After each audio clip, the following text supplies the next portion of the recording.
Welcome to the Cold War Gossip Show. My name is Leah, and I'm your host for today. And today we have President Ronald Reagan from the U.S., former President John F. Kennedy from the U.S., and also with us is Gorbachev. Mikhail Gorbachev from Russia. What policies did you guys utilize under your administration? Well, Ronald Reagan, I used a policy of zero option. At first, I initially wanted to just get the missiles out of Europe, the intermediate range missiles, but then eventually my policy escalated into just trying to remove all the missiles in the entire world, and under this policy, the Soviet Union could either get rid of all their missiles or we would keep all of them in place and keep the arms race going. And what were your policies, President Kennedy? My policy was brinkmanship, which was we would go to the brink of war, but in the end it was impossible because we did the mutually assured destruction, which was we wouldn't even think of going to war because if they were to retaliate, if they were to hit us, we would retaliate, and in the end we would all die, which finally led to détente after the Cuban Missile Crisis. And what were your thoughts, Mr. Gorbachev? I used the policy perestroika, and that was a change for our nation because of the reconstruction we needed after Khrushchev and Stalin. I also used the ideology glasnost, which was openness. I wanted all of my citizens to have the freedom to say whatever they wanted about our government. Now we're going to shift the conversation to critical events. So what were some critical events that took place during your term of office? Well, whenever I was president, I made this idea for Star Wars, but it's Strategic Defense Initiative, and it was my idea that we were going to try, it was a defense mechanism really against nuclear weapons, and so if Russia was going to send a nuclear weapon towards America, then we would be able to shoot it down, and we would be able to defend ourselves from that. One major event that happened during my presidency was the Cuban Missile Crisis of 1962. It was only 14 days, but it was very tense. I had to meet with my advisors, and we had to think rationally and not rush to war. I think the policies that I took and the decisions that I made, although it was a very tense 14 days, we were able to get out of it, and we were also able to bring in an era of peace to the Cold War where we weren't trying to gain more dominance over Russia, and yeah. I think one of the most important events during my time in office was when I actually resigned and dissolved the Soviet Union, which was on December 25th. I think that at that moment I was making sure to let everyone know that I was sorry about dissolving it, but that's the only option that we had left. You know about the Cuban Missile Crisis? The Cuban Missile Crisis is when Gorbachev put missiles on Cuba to protect Cuba from the U.S. and to protect them because the U.S. thought Cuba was communist. Their leader was communist. So that's why they did that, and the U.S. told Russia that they would take the missiles off of Turkey with it in order to, I guess, if they would take the missiles off Cuba, they would take the missiles off Turkey, and they just basically had a feud, and that's it.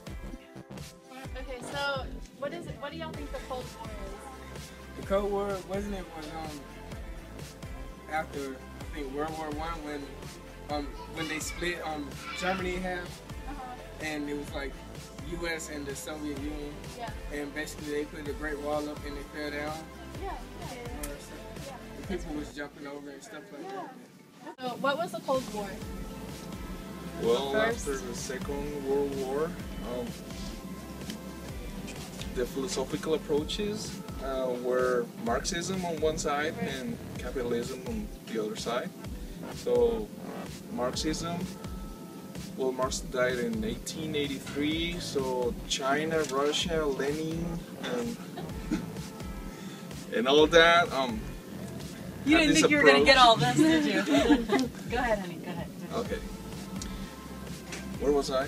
Okay. Marxism and capitalism. Right, so China, Russia, and Germany had this approach where socialism was like the most equitable way to live. Right. And having this political approach, but not also political, but economical. Right. Also. Yeah.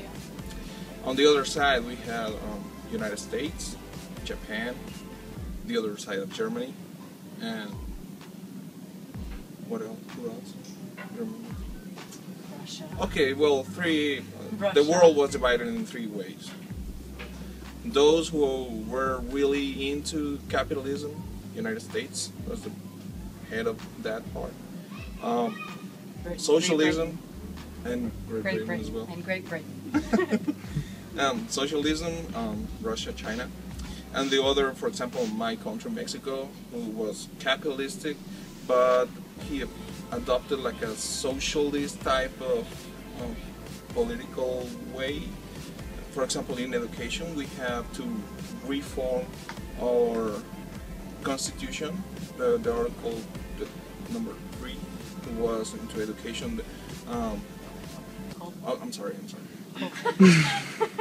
So yeah, basically. You grew up in Mexico was something different than me. Which Right. Was, are you still going? For example, Cold War to me was Star Wars. The Cold War to me was Ronald Reagan, Gorbachev.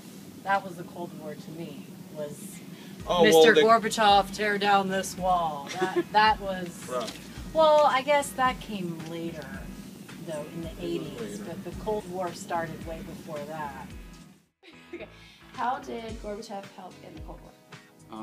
Well, I think Gorbachev helps in the Cold War because this is the first time we really see a leader in the Soviet Union who is very different from previous leaders in that he implements a policy of openness and restructuring of the Soviet Union. So some of the policies, the Soviet Union policies of being closed off with whether it be their economy or some of their political stances across the world were more open. And he was a leader for the Soviet Union who was much more likely to work with foreign countries. For instance, Ronald Reagan and Gorbachev had a very good relationship, and so he's, he comes to America on visits, and people in the West really appreciate him. And you can find information of, they would line the streets as Gorbachev rode by and clap for him, which is very unusual being in the Cold War, and the United States and the Soviet Union are in a competition, and then the West really embraces Gorbachev, and so starting with his policies for openness, I think that really him not really doesn't really oppose the falling of the Berlin Wall, and he kind of allows that Iron Curtain to fall there, and I think that contributes to the end of the Cold War because of his openness and his ability to work well with other leaders like Ronald Reagan. It really helps to change, for the Soviet Union, allows the Soviet Union to dissolve.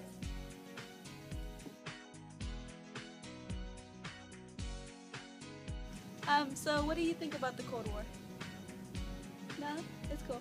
Good. Yeah. What about you, John? Chernenko?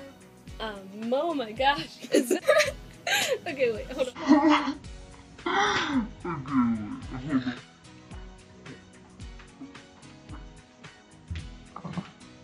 on. What policies did you guys use?